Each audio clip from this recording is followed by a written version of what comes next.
Well, hello, it's March 31st. Welcome to another rendition of Beers in the Back. We're going to talk a bit today about the USDA Planting Intentions Report that just came out here a little bit ago. And also we got the March 1 stocks report. And as usual, or as is often the case, it seems like this is not a report that the market seems to do a real good job of figuring out what the heck's going to happen. A little good bit of a surprise. Now, I will say this. Our good buddy Bill Lapp at Advanced Economic Solutions nailed this one, at least on the acreage numbers. We got a corn acreage number out of this report at 92 million acres of corn. That wasn't out the top of the range of trade estimates, but missed it by that much. We're gonna have to start. We have to start calling Bill Beeks. Isn't that the guy from Trading Places? The got a hold of the orange juice report early. Yeah. I tell you what, he sure looks like it. But he would also be the first, I think, to tell you that just like anybody else in this crazy business, being right on it is something that happens occasionally, but not all that often. I think he would probably say even a stopped clock. You've heard that one, but 87.5 million acres of beans towards the bottom end of the prospective range. So we got a report just from the acreage side of it alone. That is bearish corn, bullish soybeans, and then you throw on top of that stocks number. We have a soybean stocks number of 1.685 billion bushels. Seems like we lost about 50 or 55 million bushels below trade expectations. And, as we mentioned on our weekly KMD report, this March stocks report is very important because this can kind of be sometimes your first indication that maybe the USDA's production estimates for this crop are off. So, the USDA estimates on-farm stocks. We still have quite a few on-farm stocks at this time of the year. So that always leaves you wondering whether they just misunderestimated, to use that word, or is this year's soybean crop maybe a little bit less than what the current estimate is from the USDA. So, well, and this is a little bit concerning because you've already had talk from some folks in the industry on the processing side that are saying, 210 million bushel carryout is a little bit snug, and if this crop wasn't as big as we thought, that could kind of put us in it. But we've been there before, right? What was it, 2012, 13, whenever that was? We had some tight soybean crops, and we made it through it. But yeah, that's not going the right direction. And remember, 2 years ago, we thought we had an excruciatingly tight soybean balance sheet, only to find out that year was maybe the other way around. The USDA actually underestimated the size of that crop by a little over 90 million bushels. So do you think that played into them underestimating this one? That's a great question. We kind of talked about that, earlier on when they had the Outlook conference and everything. Have they adjusted their model? Because it seemed like they got into a little bit of a tendency of underestimating the bean crop. So, I wonder if maybe we've overcorrected here. Yeah. That's a great point. So, what was the question? Nate, you said you had a customer, you had your buddy Dave asking the question about total acres. Well, yeah, he went through and did the math real quick and figured out that last year's prospective plantings was 700,000 acres less than this year's prospective plantings when you add up all the principal crops. And his question was, well, where did those acres come from? Because I don't know about the other farmers, but we usually tend to lose about 30 acres a year just to, encroachment of wetlands and urban sprawl and all that kind of stuff. So 700,000 acres is not a small number when you look at a growth of acres like that. But this is just the principal crops, right? So there are some crops that aren't included in the numbers that we had here, and maybe some of those crops we lost a little bit. Maybe some of it, hay and pasture land. That's a category. Yep. And with prices where they are, maybe that was part of it. Somebody said, hey, I have this 80 acres over here that's a pasture. I haven't farmed it for 15 years. Maybe we're going to take some of that out. I don't know. And maybe it's the fringe areas too. It's hard telling, but that was a good catch by him. Do you think, Nate, does that have yield implications too? Because if we pulled marginal acres back into production because prices are high and profitability is good for the farmers, those are typically, if those were marginal acres, those are not going to yield 181.5 bushel trendline corn either. So, oh, right. Right. And Would you plant corn on it or would you plant beans on it though? Well, we clearly found corn acres, and I think some of the corn acres we found. Don't you think that was probably North Dakota? We had a lot of North and South Dakota. We had a lot of prevent plant up in the northern plains last year. it's like every year they want to plant corn so bad. And then every year Mother The poor Nature guys says, just can't get the snow off the yeah, ground. yeah, Mother Nature says, I don't think so. Well, are we shaping up for that again this year, you think, Paige? I mean, it's Well, what did we talk about this week, Nate? You said they have 20 plus inches of snow still up there. Yeah. I mean, I know North Dakota is probably a little bit later than Nebraska, but when would they start planting normally, ideally? well, obviously you'd like to get the corn in sometime in mid late April, if possible. You have 20 inches of snow right now. Yeah. Although I'm pretty Even sure if it's gone, it's gonna be but slop. think about this though. So the areas that really produce good crops in North Dakota, or is that eastern half of the state, right? And Red River Valley. yeah, and that river, for those that didn't pay attention in sixth grade geography class, that river flows north, which can be a bit of a problem when the wintertime when the stuff north of you is still frozen. So, you have 2 feet of snow that melts in the course of, call it 2 weeks, 3 weeks. You're going to set yourself up for some pretty good flooding. I was talking to one of the processors that we work with up in Winnipeg, and he said they are calling this equivalent to kind of what we saw in '97. And if that was the year that Fargo and Grand Forks just kind of flooded out. Yeah. So, I mean, I think when you look at where does that risk come in, that's kind of the area of the state that grows really good crops. Remember when we were up there on that crop tour a few years ago, Yeah. when you get west, that's kind of when it turns into the grocery store. I mean, every field you drive past is something that we've never heard of before. Peas, lentils, edible beans, garbanzo beans. I mean, all that Yeah. stuff. It's not exactly your corn, soybean country. So, Yeah. could be Although- impactful, I guess. Although, isn't it actually illegal to talk about prevent plant before you even get to April? I mean, Well, but wait, it should be. 20 inches of snow. Yeah.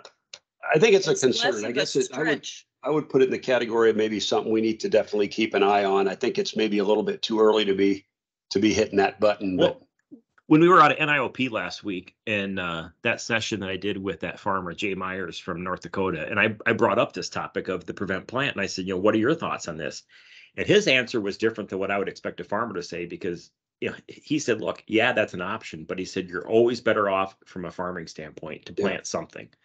And he said, even if it means you have to run a week after your final planting date and you have reduced insurance coverage, he said, any time we've seen these scenarios play out, the farmer that planted a crop at some point usually ended up doing better than the guy that didn't plant anything. So I'm sure it's going to get press, right? I mean, it's something to talk about. It's like everything else. It's the what if scenario, and everybody's saying, oh, man, we've seen this in the past. I mean, I don't know. But wouldn't that likely switch a lot of those corn acres to beans, though? If they're going to plant them late, wouldn't you plant the that would be the first less move, I would think. expensive of the two? Yeah. Yeah. Well, and that's the thing, I guess, with this profitability, that's what we were talking about with the total pool of acres being bigger. They're going to really want to get something in the ground. What do you get with the your revenue guarantee on the insurance if you take prevent plant? Is it like 50 or 55%? I thought it was a little bit more than that, but yeah, maybe I thought it 70%. was more than- I had 75%. 70 or 75 in my head. Yeah. Not But- that means anything. But I mean, it's and you still have the cost that you have to maintain. You still have to control the weeds on the field. There's still some things that the government says you can't just leave that field sit barren and not do anything to it, right? Like you still have to. There are still some costs associated, especially if you've already had fertilizer put down, right? Yeah. And that becomes a That's sunk true. cost. So you're going to try to do something with that. But Well, and I think, didn't we get from what we were hearing, there's a lot of field work got done last fall. We had that beautiful, big, stretched out fall. Unfortunately, a bit dry out here in the West, but we got harvest done early, got a lot of time for field work, and I think we had a lot of nitrogen got incorporated last fall, which they're going to do everything possible once you've got that expense to get the corn in. Well, I think the other thing, though, that's worth noting when you think about when the survey was done, which, we always joke about it being a postcard. And I was telling my buddy Dave, I said something about filling out your postcard. And he says, for the record, it's not a postcard. It's an 18-page document that you fill out. And if you don't send it in, they come to your house looking for you. So it's not a postcard. But he Bad said as the IRS, huh? He said you filled it out 5 weeks ago, and at that time, if you were a farmer that last fall if you didn't put on fertilizer because fertilizer prices were stupid expensive or whatever, you're sitting here now and you're looking at these prices because 5 weeks ago would have been what, the middle of February, and Yep. corn prices were a good bit better. Now fertilizer prices have come down. It's a lot more readily available. So your decision might be, well, I have that 140 acres over there that I didn't get any fertilizer put on last fall. I got the field work done, but maybe I'll plan on planting corn there. And so there might be a lot more bias towards that 5 weeks ago. And I'm not saying that today people are going to change their minds, but to Paige's point, with this wet weather, Mother Nature might kind of force your hand a little bit. And so maybe you don't put fertilizer on that 120 acres. You decide, I'm just going to go ahead and plant beans on it because there's no way I'm going to get everything planted if it's wet. But I mean, when you go back, and we should put this in the KMD deck here in the next couple of weeks, but pulling up that soil moisture map from a year ago, yeah, and what it looks like this week. I mean, this year, because there's so much more green on there. yeah. And the soil moisture conditions across the Midwest are so much more favorable this year than what they were a year ago. But favorable soil moisture also means that it doesn't take a lot of rain, and it can kind of slow people down, right? Mhm. Yeah. So that's always you'd always like to have more moisture in the ground going into the spring planting, and that is certainly different than last year, even the last 2 years. I think we've kind of gone in a lot of parts of the country dry. Now, the northern plains were very wet last year, but there was a lot of other spots that we just wish we'd had a bit more, not only topsoil moisture, but subsoil. Well, I think to Nate's point, though, he's talking about actual planting, right? Yeah. If it's too wet, you Yeah. might not be able to get your Yeah. corn in time, and you might switch those to beans. It's also illegal to talk about that before the calendar's rolled over to April too. But There's no rules. well, Scott in our office always accuses me of not caring about wheat, and that's not completely true, but I guess there's an element of truth in all good humor. We have a lot of wheat/flour customers here. Probably ought to talk a little bit about some of the other implications. Bit of a bearish report for wheat. Not only were stocks a bit higher, not a lot, 10, 12 million bushels of extra wheat sitting around is not actually a material difference, but stocks did come in a little bit higher. Acres came in a lot higher. All wheat acres at 49.9. That's about 1 million acres or a little bit more above the average trade estimate. At the very top end of the range, yep. At the very top end of the range. And spring wheat acres were a little bit below the trade estimate. 10,950,000 acres, just under 11 million, came in at 10.6. Durham up a little bit. 1.67 is what the trade was looking for. Came up a little higher, 1.8. But winter wheat acres were up a bunch, about 1.25 million over trade expectations. So I wonder if this is another best cure for high prices is high prices sort of thing. But I mean, to Scott's point, I know him and I talked about this yesterday. We were visiting a customer. Okay, they took winter wheat acres up, but does it matter? I mean, in a lot of those places, there's not really anything growing at this point. It's kind of, so. Yeah, Southwest Kansas and the Panhandles are, it is smoked. There's going to be a lot of stuff probably just gets grazed off or tilled under, I would suspect, out there. So, yeah, that's an excellent point. But so here's a question for you on wheat, since you are the resident wheat expert with Scott not being on here. How does that work in these winter wheat areas, if like in Kansas, where they just kind of had they've kind of gotten kicked in both knees on this deal with no moisture this winter?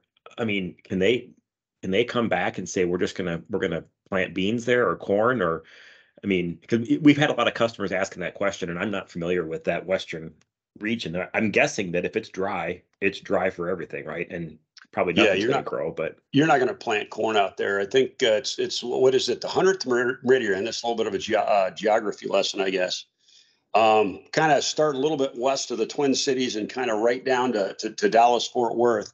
That's kind of that dividing line between east of there, we get 30 or more inches of rain a year, and west of there, we get 30 or less. And the further west you go, the drier it seems to get. And so You get in those southwest Kansas areas, you get in the panhandle, you're not going to even try to grow corn out here. There's just not nearly enough moisture. There is some irrigated ground out there, Scott tells me, and I'll be honest with you, I don't know if they try to go corn that far west, but that's not corn country, and probably not going to try to plant many beans out there either. That's just a spot where there's not a tremendous amount of overlap. Yeah. Where I think we might pick up just a pile of wheat this year, but unfortunately it's not hard red winter wheat. That crop needs rain. I think what we probably, that crop needs a monsoon. You get in the soft red winter wheat areas, and you could flex acres quite a bit. People ask me all the time, how could soft red winter wheat acres go up that much? There's not that much more ground. Well, you don't need that much more ground. A lot of those soft red winter wheat acres in the east go in right after beans. They'll take beans out and they'll put soft red winter wheat in. And, sometimes they'll let that ground go fallow. Sometimes when wheat prices are high like this, it's like, I'm going to get another crop out of that. So I think that's where we're, and with all the moisture that we were talking about in the central and eastern U.S., you would think that crop, when we get conditions next Monday afternoon, that soft red winter wheat states ought to be looking really, really good. There's really no reason for that crop not to look awesome at this point. So. Mm-hmm. So unfortunately, the difficulty still ends up being those hard red winter wheat acres. But I don't guess all is lost there if we start getting some moisture as we get out here into April. Yeah, I think from Scott's comments, though, they'll have to get a lot. Yeah. April to make up some ground. Yeah. April showers make May flowers. Well, April showers make hard red winter wheat too. So that doesn't rhyme. It doesn't rhyme though. So but the forecasts at this point are not looking great either. Another question that was brought up was, when we get these numbers, right? It's like 87.5 million acres of soybeans. Does that include double crop or not? Well, yeah, that's your primary soybean acres. It's the soft red winter wheat that gets double cropped in behind that. No, but I mean, there's some places where they'll come back and they'll plant soybeans after another crop, right? So this is only your primary, your first crop, right? So they're counting the acres that you're planting the first time. They're not counting the stuff that you might plant later this summer as a double crop. Yeah, and there's not much. Well, like up here you get a lot of, where people grow, peas in Minnesota and Wisconsin. A lot of those acres will come back and they'll plant beans on it. Those acres aren't going to get captured in this number because this is just your first planting, right? I mean, that's not okay. I can't imagine that's significant, but yeah. No, I don't. I think this is just what's going in this spring. And it likely doesn't yield the best either, but. Yeah, probably not. Well, any other call outs here? I guess the only other thing I thought I'd mention is we got some customers who use cottonseed oil. Cotton acres down as expected. Almost 13.8 million acres of cotton planted in the U.S. last year. Trade expectations were all the way down at 11.2, a little over 11.2, came in about 11.3, pretty close to that. So does that mean it's going to be another difficult cottonseed oil year? I don't know. I think every year is a difficult cottonseed oil year sometimes, but that's what it seems like. Yeah. When I was buying cottonseed oil in my ConAgra days, it seemed like it was either twice the price of soybean oil or 2 cents cheaper than soybean oil, depending on kind of how Mother Nature did with us. But at any rate, I think that's all I got. You guys got any other observations for the day? No, I think that's kind of the extent of it. No, and I think our next, so we got this information. We've been talking about this report now for 2 months. So as we sit here, what's that next thing on the horizon that we're looking at to say, okay, this is the next risk event, right? So this was our one that we've been talking about. So what's the next thing? Is it the EPA's RVO announcement? Is that kind of the next thing on the horizon? Certainly, I think if you are a veg oil customer, I mean, if you buy a lot of veg oil, the EPA and what they say. Remember the proposed mandate levels that they gave us on November 30th were actually quite disappointing for the renewable fuels crowd, quite disappointing for the feedstock crowd. Obviously, the food guys loved it, but much lower than expected. Still higher mandates, just not nearly as big an increase as was expected. And I know they have been lobbied to death during the comment period. So it'll be interesting to see in early June whether they get lobbied off of their position or whether they stick to their guns, because, they get lobbied off their position, then veg oil price is likely to move higher, maybe significantly so. Otherwise, probably more sideways. That's the big thing. Certainly growing season weather coming down the pipe is important. And a lot of people would say, well, is the April WASDE going to be really important because they will incorporate these new acreage numbers? Well, yes, but it shouldn't be a surprise because in April, the EPA is going to use trend yields. We know what those are. They've showed us those at the Outlook conference, and they are going to use these acres. So there really shouldn't be much of a mystery. You got the demand side, because if you start, looking at some of the implications here, you start snugging up those new crop balance sheets, but neither one of them get impossibly tight for new crop at trend yields anyway. So really, I think the next two big shoes to drop here are certainly growing season weather here, what the EPA tells us in June. And of course, we haven't made the Safrinha corn crop in Brazil yet. I think we have a tendency this time of year to go, hey, it's still raining, let's go. But, that crop has just only recently gotten all the way planted. So we do still have some South American weather risk. How long do we need to keep an eye on the Safrinha crop until we are pretty sure that it's good to go? I think for the most part, if we have the rainy season goes into May, like it often does, like it usually does, if we get out to the 1st of May, we get to the end of April, 1st of May, and we still got a pretty good forecast we're looking at. So about another month. Yeah, at least another month. Yep. Yeah, at least another month. You get a month out with a good forecast, which gets you another 2 weeks beyond that. Yeah, market will start to feel pretty comfortable. We have a crop down there. So kind of like the 4th of July weekend here. You go into the 4th of July weekend with a good looking crop, and you come out of the 4th of July weekend with a good looking weather forecast. The market starts kind of putting the corn crop. Head to the lake. We're good to go. Yep. Head to the lake. We're good to go. All right. Well, I don't have anything else.